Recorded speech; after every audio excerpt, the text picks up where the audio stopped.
না, অনিরাপদ অবস্থায় রেখে গেলেন আওয়ামী লীগের হাজার হাজার নেতাকর্মীকে।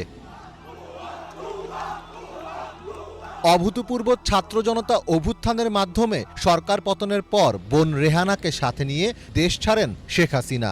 একদিকে বিজয়ের উল্লাসে মাতোয়ারা দেশের সাধারণ মানুষ, অন্যদিকে গা ঢাকা দিতে ব্যস্ত সব এমপি মন্ত্রীরা। এরই মধ্যে দেশ ছেড়েছেন অনেক আওয়ামী লীগ নেতা, দেশ ছাড়লেন হাসিনাও। কিন্তু প্রশ্ন হচ্ছে, হাসিনা এখন যাবেন কোথায়?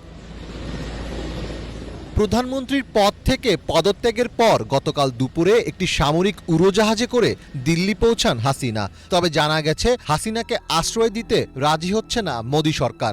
নয়াদিল্লির ধারণা, এতে বাংলাদেশের মানুষের মধ্যে ভারত বিরোধী হাওয়া আরও জোরে বইতে পারে। হাসিনাকে এই কথা এরই মধ্যে জানিয়ে দিয়েছেন খোদ প্রধানমন্ত্রী মোদির নিরাপত্তা উপদেষ্টা অজিত দোভালের সঙ্গে বৈঠকে বসে শেখ হাসিনা একবার মোদির সঙ্গে ফোনে কথাও বলতে চেয়েছিলেন, কিন্তু সেই আবেদন মঞ্জুর হয়নি।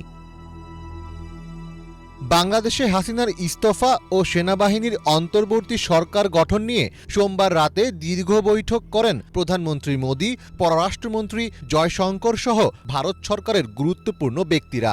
ওই বৈঠকে সিদ্ধান্ত হয়েছে, আপাতত বাংলাদেশের কাউকেই ভারতের রাজনৈতিক আশ্রয় দেওয়া হবে না। শেখ হাসিনাকে আশ্রয় না দেওয়ার অন্যতম আরেকটি কারণ হল, প্রায় ৬,০০০ ভারতীয় এখনও বাংলাদেশে আটকে আছেন। হাসিনা ভারতে আশ্রয় পেলে তাদের জীবনও নিরাপত্তার শঙ্কায় পড়তে পারে।